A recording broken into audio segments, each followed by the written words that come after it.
Have you ever cooked meat that looked amazing in the pan, but the first bite was tough, chewy, and disappointing? You chew, and suddenly dinner feels like work.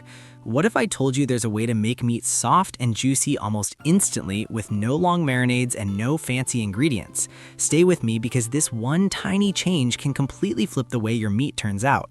Let's be real for a second. Most of us don't have hours to marinate meat before dinner.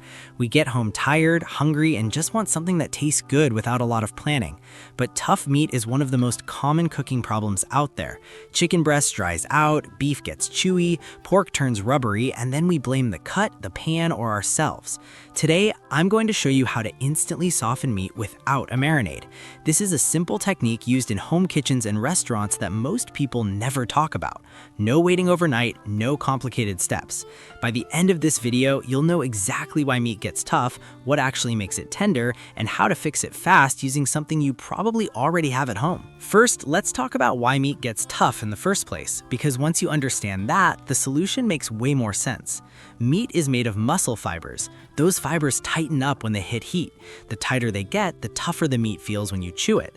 Lean cuts like chicken breast or sirloin tighten the fastest. That's why even expensive meat can turn out tough if it's cooked wrong.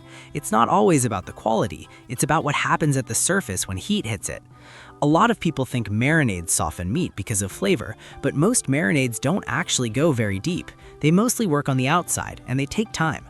Acidic marinades like vinegar or lemon juice can help, but they also start to cook the meat if you leave them too long. That's why marinated meat can sometimes feel mushy on the outside and tough inside. So what do restaurants do when they don't have time to marinate? They use chemistry, simple, safe kitchen chemistry. Here's the key idea. To soften meat fast, you need to stop those muscle fibers from tightening too much. And one of the easiest ways to do that is by slightly changing the surface of the meat before it cooks. This is where baking soda comes in. Now, don't click away. We're not turning dinner into a science experiment, and we're not adding weird flavors. Baking soda raises the pH on the surface of the meat. That higher pH makes it harder for the proteins to bond tightly when heat hits them. When proteins don't bond as tightly, the meat stays softer. This is why stir-fry meat in restaurants feels insanely tender, even when it's cooked fast over high heat. And here's the part most people don't know. You only need a tiny amount, and it works in minutes. Let's walk through how this actually works in real life. Say you're cooking chicken breast for dinner. You slice it, season it, throw it in the pan, and it turns dry. That's the muscle fibers squeezing out moisture as they tighten.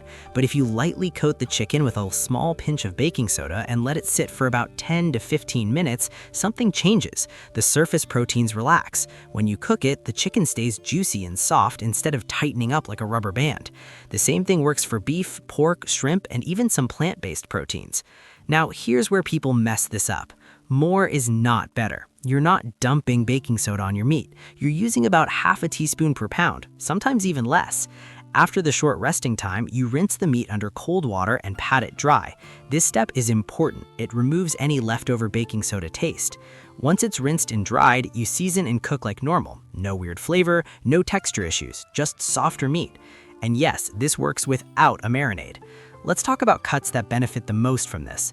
Chicken breast is number one. It's lean, it cooks fast, and it dries out easily. Beef cuts like flank steak, skirt steak, sirloin, and stir-fry strips also respond really well. These cuts have great flavor but can be chewy if cooked quickly. Pork chops, especially thin ones, can benefit too. They stay juicy instead of turning stiff. Shrimp is another big one. Shrimp cooks in minutes, and baking soda helps keep it plump instead of curled and rubbery. Now, quick health note. Baking soda is safe in small amounts, especially since most of it gets rinsed off. You're not eating spoonfuls of it, you're using it as a surface treatment. This method doesn't add calories, fat, sugar, or sodium in any meaningful way. For people trying to eat healthier, it's a smart technique. Another benefit, you can cook meat faster without sacrificing texture. That means less overcooking and better nutrient retention. Let's talk about texture for a second, because that's where this really shines. Tender meat isn't just about softness, it's about how it feels when you chew. Properly softened meat breaks apart easily and releases juices naturally. When meat is tough, your jaw does more work. You chew longer. That actually affects digestion and satisfaction. Tender meat feels more filling and enjoyable even if the portion is smaller. That's why this technique can help with mindful eating and portion control without trying harder. Now, let's clear up a common myth. This does not make meat mushy if you do it right. Mushiness happens when meat sits too long in acidic liquids or enzymes. Baking soda works differently. It relaxes protein bonding without breaking the meat apart.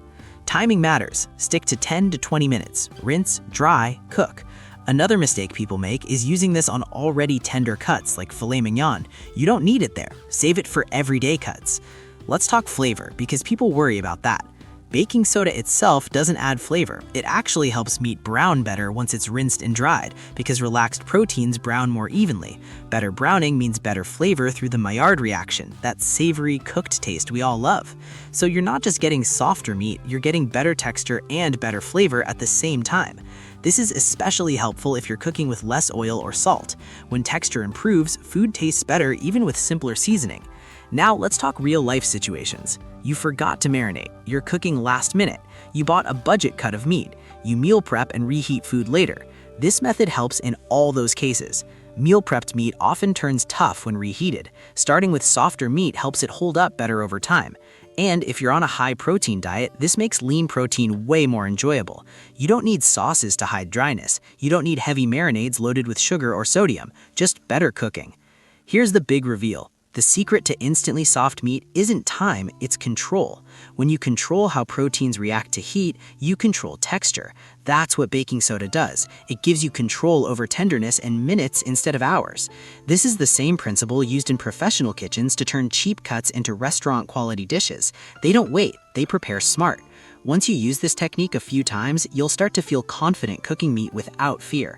You'll trust your timing, you'll trust your results, and suddenly, cooking feels easier instead of stressful. That's the real payoff. Let's recap this simply. Meat gets tough because muscle fibers tighten during cooking. Marinades take time and don't always work evenly. A small amount of baking soda relaxes surface proteins fast. Rinse it off, cook as usual, and enjoy softer, juicier meat. No long prep, no weird ingredients, just a better approach. If this tip helped you, hit the like button so more people can find it. Subscribe for simple health and cooking tips that actually work in real life. And now I want to hear from you. Which meat do you struggle with the most? Chicken, beef, pork, or shrimp? Drop your answer in the comments and I'll see you in the next one.